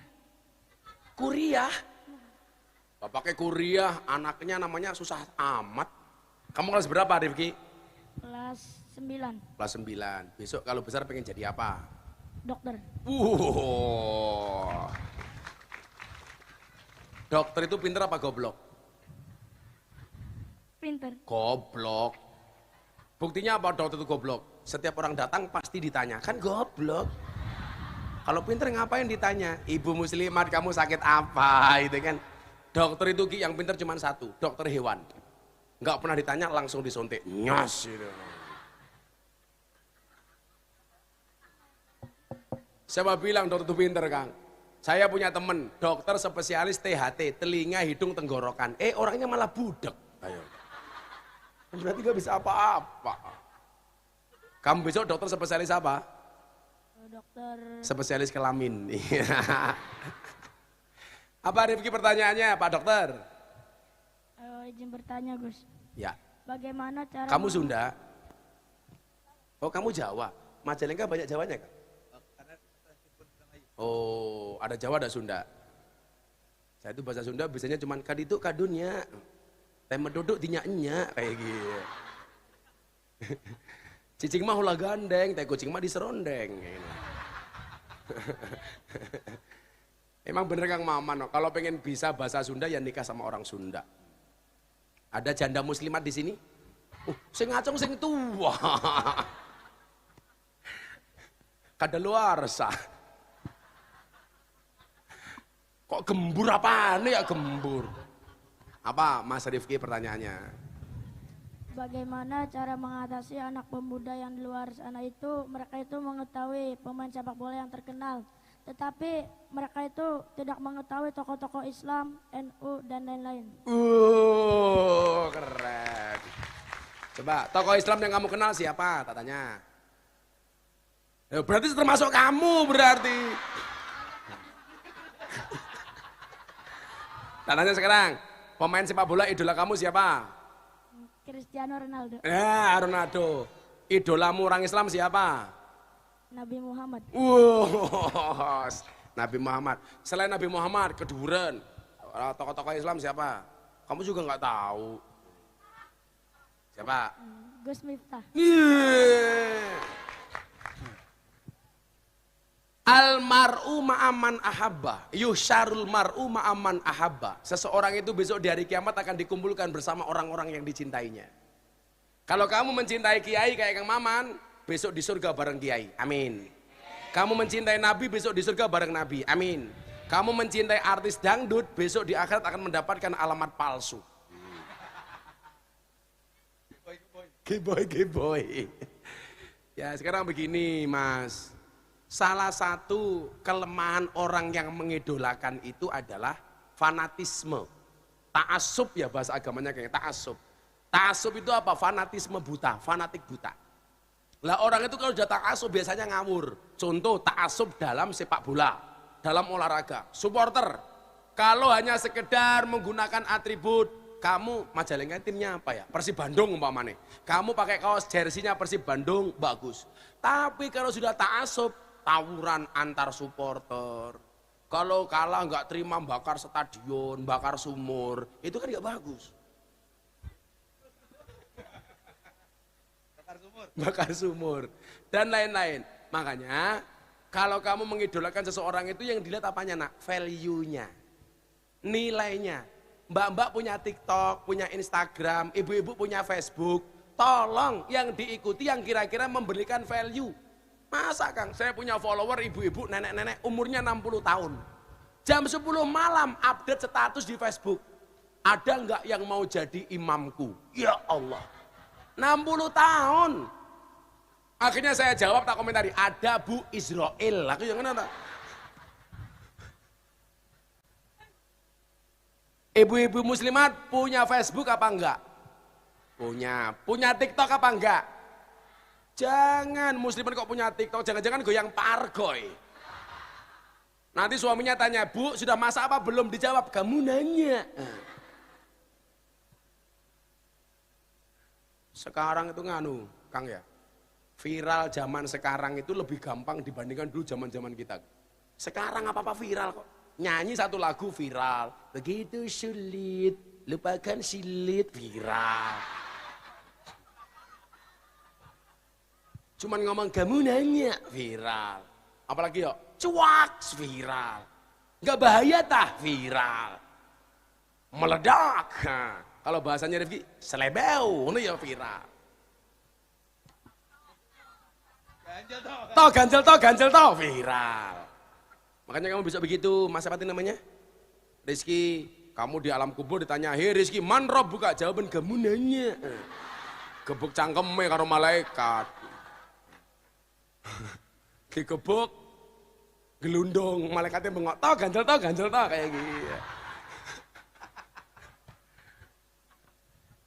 Nah, maka kalau mengidolakan orang itu dilihat value-nya nak. Maka itu saya senang Gus. Kang, kalau KKNU sekarang banyak yang mengidolakan.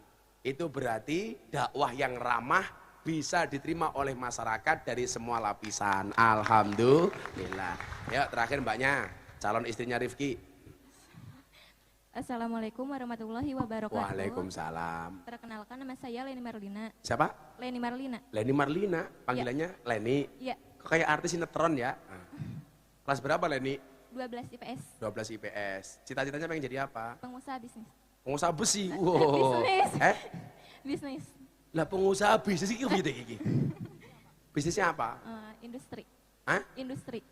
Industri apa? Perpanuan apa? Belum tahu. Oh, belum tahu. Ya sudah. Tak doakan kampus jadi pengusaha biting.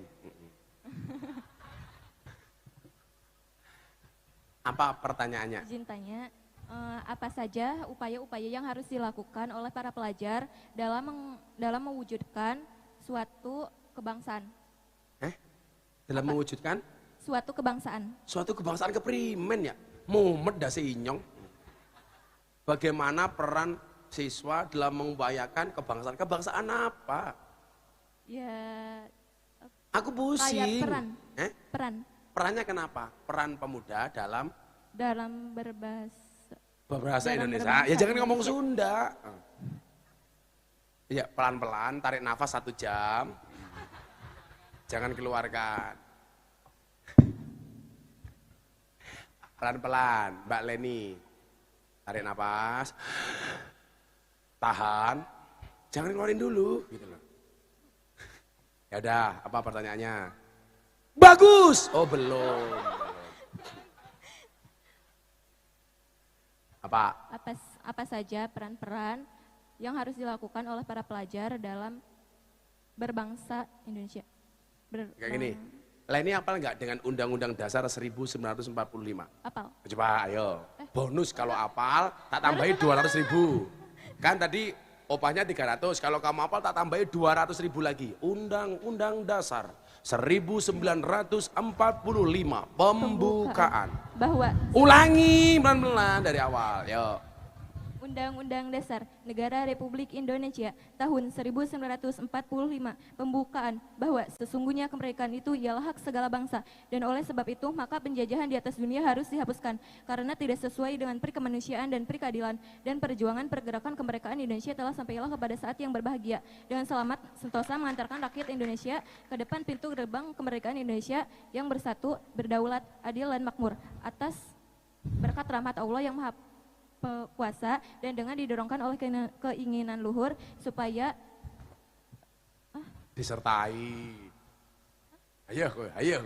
Atas berkat rahmat Allah yang maha kuasa dan dengan didorongkan oleh keinginan luhur supaya berkehidupan kebangsaan yang bebas, maka Indonesia maka penjajahan di atas dunia harus dihapus. Maka rakyat Indonesia maka rakyat Indonesia menyatakan dengan ini kemerdekaannya. Menyatakan dengan ini kemerdekaannya. Kuhale. Dengan ini menyatakan, kok menyatakan dengan ini? Dengan ini menyatakan kemerdekaannya. Kemudian daripada itu untuk membentuk suatu pemerintahan negara Indonesia yang bersatu, berdaulat, adil dan makmur. Atas.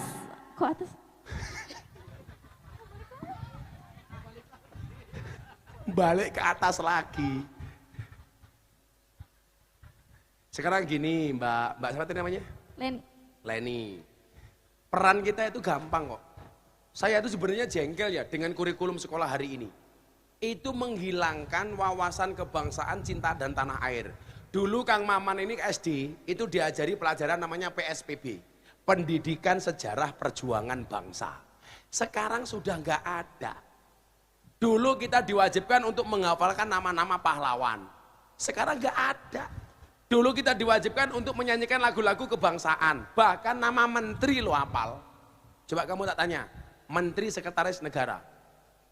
Prabowo. Bukan.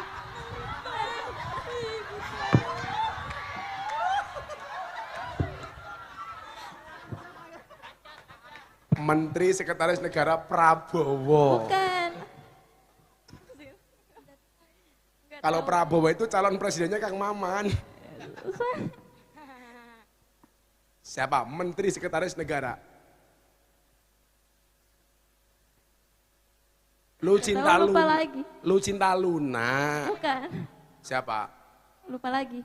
Lupa lagi. Oh, Menteri Sekretaris Negara namanya lupa lagi. Ibu. Gubernur Nggak Jawa tahu. Barat. Itu Ridwan Kamil. Oh lah, gue ngerti. Menteri Keuangan. Emang bener? Happy Asmara. Sri Mulyani. Sri Mulyani. Lah sebenarnya itu upaya-upaya sederhana yang bisa dilakukan oleh sekolah-sekolah kita. Umpamanya, mohon maaf. Gus, siapa anak jenengan namanya? Adik. Hadik. Gus Hadik, kelas-kelas kita di Al-Mizan, kasihlah gambar-gambar pahlawan. Ya kan ada di Ponegoro, Sudirman, Soekarno, Imam Bonjol, Cut Mutia, Cut Nyadin, Cut Keke, Cut Tari, Cut Mini.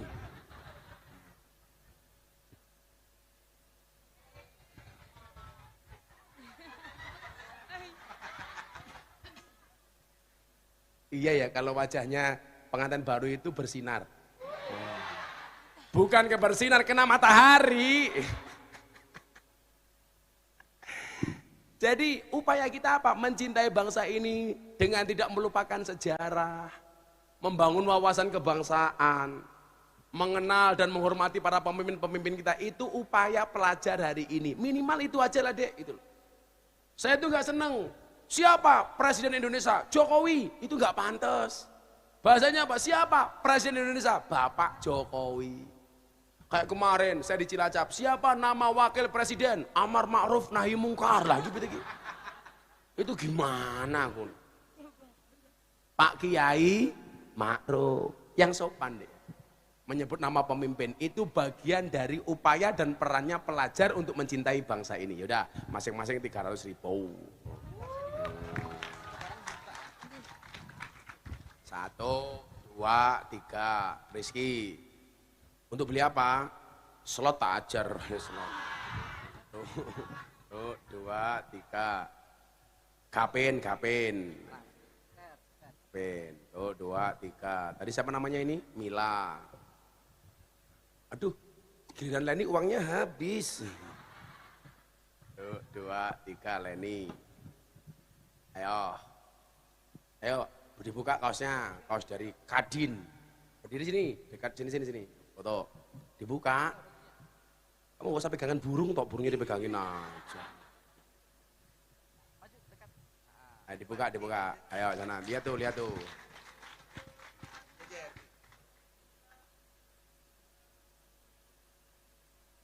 Ya, penanya berikutnya pelajar 2, muslimat 2 yuk.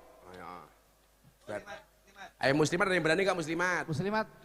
Oh, Ayo bu, muslimat. maju bu, ya bu. Satu lagi muslimat. Muslimat yang pakai muslimat. seragam yo. Iya bu. Ayo bu, sini ya, satu. Yang jilbab putih, ya. Iya maju, yang pegang HP jilbab putih 1, yang pegang tas pink, maju.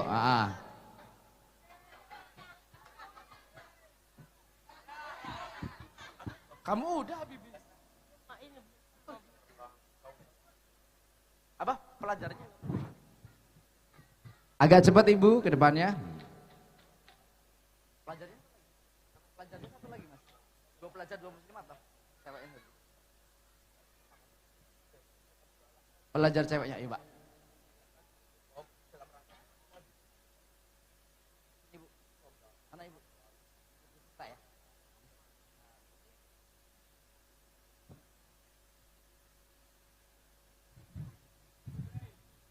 Ini satu. Ya. Ngeri sekali. Kamu bawa buku apa? Kamu tebel banget itu. Sini pak. Oh, Kiai Masdar. Ngeri sekali anak Al-Mizan. Bacanya Kiai Masdar. Iya, ini jodohnya muslimat kamu ya. Oh, mana Fatayat? Oh, ini Fatayat. Oh ya. Oh, itu hijau ini apa ini? Oh, Fatayat. Siapa ketua Fatayatnya? Ibu Hajah Rofikoh. Siapa itu? Iya, siapa itu Hajah Rofikoh? Maksud aku itu. Karena ini ada Fatayat, tak nyanyikan lagu Fatayat. Dijawab. Bapak NU Ibu Muslimat. Yang kenceng dong, masa muslimat gak bangga? Ayo ibu muslimat di belakang. Bapak NU Ibu Kakang Ansor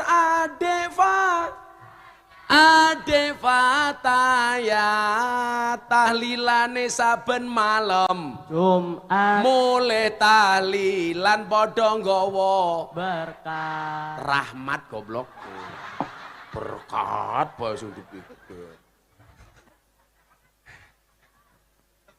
wajah berkat ya kamu tanya nama kamu siapa? Habibi Gus. Habibi. Kamu Habibinya siapa? Habibi Ampel. Nama kamu Habibi Tok?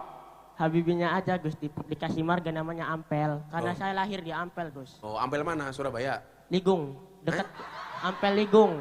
Ampel Ligung? Ligung. Ligung itu mana? Di Oh, kecamatan. kecamatan. Namamu Habibi saja? Habibi saja. Habibi? Ya. Habibi. Pinter kamu, jadi semua orang manggil kamu Habibi, kekasihku. Iya. Yang manggil langsung, ini mana? Habibi umur berapa? Umur 15 tahun. Ambil kelas berapa? Kelas 10 SMA Islam Al-Mijan. Pede sekali Anda. Cita-citanya Habibi jadi apa? Insya Allah jadi gubernur Gus. Wah.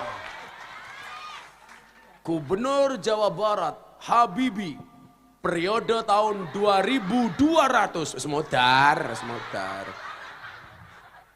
Kamu kenapa pengen jadi gubernur? Alasannya apa? Karena Habibi itu baca dari buku Perjalanan Politik Gus Dur bahwa santri itu harus jadi pemimpin di segala bidangnya. Nah Habibi itu ingin jadi pemimpin di bidang gubernur, insya Allah nanti jadi presiden. Wow. Gubernur idolamu siapa? Ridwan Kamil. Ganjar Pranowo. Wow. Tapi kalau di desa saya tuh partainya Gerindra, dari banyak supporter Prabowo tuh Gus. Prabowo Muhaimin. Kalau ini jelas pesannya Kang Maman kalau ini ngomong gini. Yaudah, mudah-mudahan besok jadi gubernur ya. Amin. Gubernur Segoro Kidul ya. Yang lagi viral kan videonya Gus Miftah, di belakangnya ada penampakan itu di Lampung gitu. Ada Nyiro Kidul katanya. Yaudah, pertanyaannya apa? Kok buku kamu ngeri sekali? Kamu punya buku tebel itu dibaca apa enggak? Sering dibaca sebelum tidur Gus. Oh, sebelum tidur. Jadilah pensil. Siapa ya? Oh, ini pengajiannya Gus Miftah kemarin yang lagi viral di medsos ini. Bentar, lihat dulu, perhatikan arah panah di belakang Gus Miftah. Nanti dilihat dulu, nunggu duduk. Ini yang rekam anak kecil. Nah, liatin. Sebentar. Tuh duduk, di belakangnya ada penampakan. Ntar dulu, tuh. Kamu tahu nggak? Jangankan janda, Nyiro Kidul saja ikut ngaji aku. Serius. Kok wajahnya kayak kamu? Jangan-jangan kamu ya dompetnya ya. Apa pertanyaannya? Ini Si Gus, Habibi. ini Gus, Habibi kurang paham apa maksud dari... Ya tanya penulis bukunya. Sama Gus aja kan bertepatan dengan talqisum kebangsaan bersama Gus Miftah, presiden para pendosa. Iya. Rakyatnya siapa? Habibi. Apa Bi? Ini umat Islam yang gemar mengaitkan agamanya dengan politik pun ternyata pandangan serupa tentang agama sebagai urusan pribadi.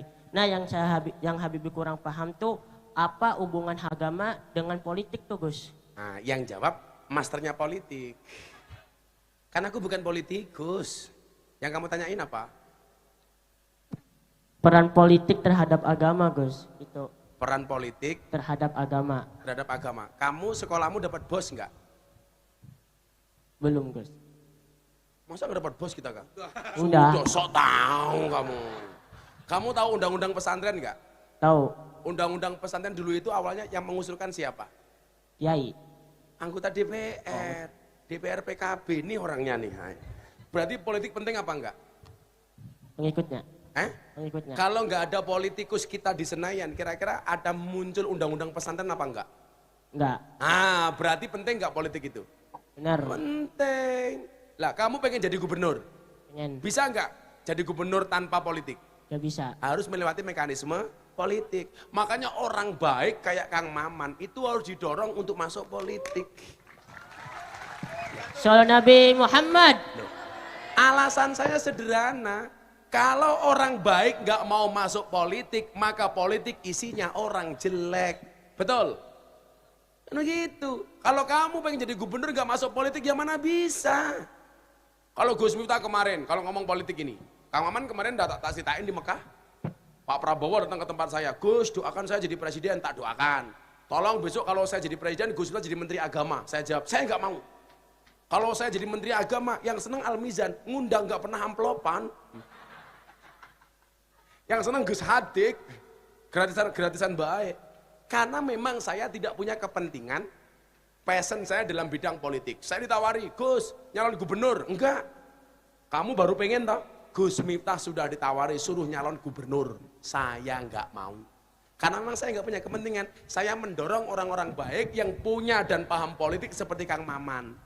Siapa tahu besok Kang Maman jadi gubernur Jawa Barat. Wah. Amin, amin ya Allah, amin. Maman gubernur Jawa Barat, Maman Imanul Haq. Kol-kolah kubra. Hak. Gubernur Jawa Barat Habibie ra pantes, gak pantes. Kalau RT Ampel Habibie pantes. Jadi justru orang Islam itu harus belajar politik, harus masuk ke dunia politik. Karena banyak sendi-sendi kehidupan itu diputuskan melalui meja politik. Kan begitu. Kalau Islam anti politik siapa bilang? Kanjeng Nabi juga presiden, khalifah. Kanjeng Nabi itu ahli siasah, ahli politik. Gitu Habibie. Kalau kamu pengen jadi gubernur berarti harus paham politik. Ayo ibu muslimat ini yang gemuk Fatayat. Ayo. Itu mic-nya di bawah. Halo. Halo barang. Kok koyo ning masjidmu? Assalamualaikum warahmatullahi wabarakatuh. Waalaikumsalam. Nama saya Ani. Ani? Ani Yuliawati dari Desa Kertajati. Oh berarti ini yang dinyanyikan sama Roma Irama itu. Iya dong. Dari mana Bu? Dari Kertajati. Mana itu Kertajati? Bandara? Iya. Ya. Umurnya berapa? Umurnya 40. 40. Sudah Iya. punya anak? Udah punya 3. Oh 3. Suaminya masih? Alhamdulillah ada. Masih. Oh, alhamdulillah ada. Ya masih ada. Oh, masih ada, iya. Yang bilang nggak ada siapa? Masih ada kok kamu ngelirik-ngelirik aku. Pekerjaannya Mbak Ani apa? Ibu rumah tangga. Ibu rumah tangga. Iya. Ibu rumah tangga di Jogja itu zaman pandemi COVID-19 itu sudah pinter jualan. Iya. Hari Senin jualan gelang, Selasa kalung, semuanya dijual. Alhamdulillah nggak sampai situ. Oh, nggak bisa itu, sok kaya loh. Oh. Apa pertanyaannya Mbak Ani? Bagaimana mewujudkan wawasan kebangsaan kita bagi diri kita sendiri, terutama saya baru masuk ke program Patayat, maksud organisasi Patayat umumnya gitu. Kamu masuk Patayat kapan? Hah? Masuk Patayat kapan? Alhamdulillah udah 1 tahun ini, makanya tahun. kenal sama Umi Upik, sama itu alhamdulillah. Gara-gara Patayat? Iya. Terus? Pertamanya dari Rebana dia dikenalin sama ibu-ibu muslimat Kertajati. Rebana terbangan itu? Iya, iya Rebana. Tuh anak-anak santri, kalau kamu suka terbangan ditanya sama calon mertua kamu pekerjaannya apa? Oh penerbang. Rebana. Pesawat apa? Hadroh Airline. Terus pertanyaannya apa? Bagaimana mewujudkan wawasan kebangsaan khususnya bagi diri kita, umumnya ya rekan-rekan semuanya. Maksudnya? Mewujudkannya wawasan kebangsaan, misalkan mulai dari mulai dari keagamaannya, dengan contoh Nabi Muhammad gitu. Misalkan kan udah banyak, masanya udah. Aku kok pusing kepalaku ya. Pokoknya inti-intinya wawasan kebangsaannya nggak monoton ke Nabi Muhammad gitu. Untuk diri kita aja dulu dah gitu. Aku bingung. Kamu ngomong apa? Aku bingung. Untuk diri kita sendiri aja dulu tuh, bagus. Contohnya apa? Contohnya, berarti saya bagus ya bisa membingungkan Gus. Bukan bisa jawab. bagus, petok. Jadi untuk diri kita lah intinya misalkan dalam organisasi aja dulu Pak, gitu. Ntar meningkat ke. Jadi begini Bu, ada bahasa begini. Jika kamu mendidik seorang laki-laki, maka kamu hanya mendidik seorang saja. Tapi ketika kamu mendidik seorang perempuan, berarti kamu mendidik sebuah generasi. Nah berarti apa? Kalau pengen kamu menjaga bangsamu adalah jagalah anak keturunanmu. Kita tidak bisa memilih dilahirkan oleh siapa, tapi kita bisa memilih melahirkan generasi seperti apa. Gitu, dan itu berangkat dari fatayat yang luar biasa. Iya, maksud saya. Iya udah, ya aja pusing saya. Mbak sana. Apa Mbak? Sien? Sien itu apa sien? Wedi. Oh wedi, yang sana. Sien. Assalamualaikum Sien itu apa kan? Oh takut. Sien. Waalaikumsalam. Namanya siapa? Sinta Nurul Azizah. Sinta Nurul Azizah. Panggilannya siapa? Sinta. Oh Sinta. Kelas berapa Sinta? Kelas 9. Kelas 9. Kamu jadi makmumnya si Habibie ya? Itu di belakangnya. Iya. Tapi kayaknya Sinta sama Habibie ini seperti Indomaret dan Alfamaret. Berdekatan sih, tapi nggak pernah jadian. Iya. Apa pertanyaannya? Mbak Sinta pengen jadi apa besok kalau besar? Pengen jadi makmumnya Habibie? Iya. Pengen jadi apa besok? Jadi dokter. Dokter istrinya gubernur ya pas lah.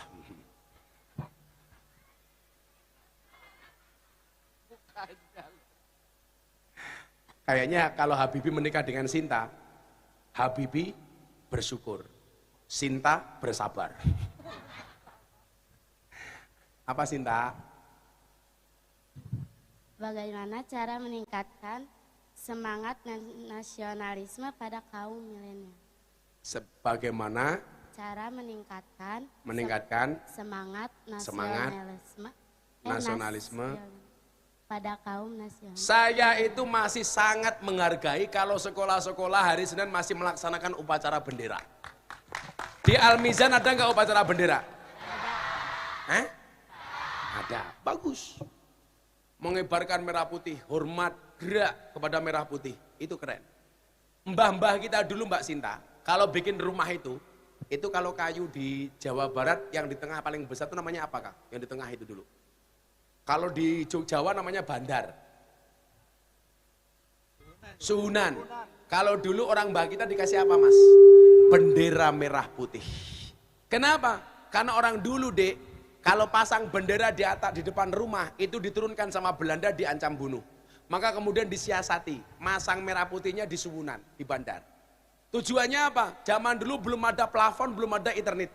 Jadi kalau duduk di ruang tamu, lihat begini, munculnya adalah wawasan kebangsaan, mencintai bangsanya melihat merah putihnya. Oh itu kan, suami istri mau tidur lihat merah putih, semangatnya 45. Wah. Kamu bayangin Ji. Suaminya pekerjaannya apa Mbak? Oh jualan apa? Kreditan. Apa itu? Oh, bank pelecet. Jadi pahami merah putih itu apa. Mumpung kamu jadi belajar, mumpung kamu jadi pelajar. Pahami Sinta, Pancasila itu apa. Pahami NKRI itu seperti apa. Itu kan pendidikan keseharian yang seharusnya dipahami oleh pelajar. Jangan hanya menghafalkan lagunya K-pop, BTS, Blackpink, apa mana ya sing ngendang iki. Aku nggak ngerti. Lah kayak Mas Haryo ini keren. Ini dalang wayang santri. Anak muda, tapi apa? Nguri-nguri budaya. Mas Haryo ini dalang wayang santri, kayak Kang Maman, dalang kerusuhan. Paham itu aja deh ya. Kamu akan jadi, sumbangsihmu nggak banyak kok. Dengan jadi pelajar yang baik, manut sama guru, hormat sama guru, nggak tawuran, itu kamu sudah tidak menyusahkan bangsamu. Pelajar di mana-mana tawuran, bawa celurit, bawa pedang, itu fungsinya apa coba? Tidak memberikan sumbangsih, justru membuat repot bangsa dan negaranya. Kalau kamu tidak bisa memberikan sumbangsih yang bagus, minimal jangan membuat repot. Itu saja deh. Terakhir, aku mau makan kikil sama Kang Maman. Kikilnya janda.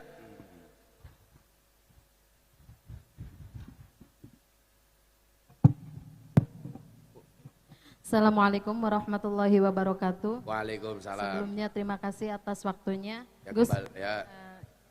saya kan mau bertanya, tadi kan disinggung ya bahwasanya Nabi Muhammad itu hijrah dari Mekah ke Madinah.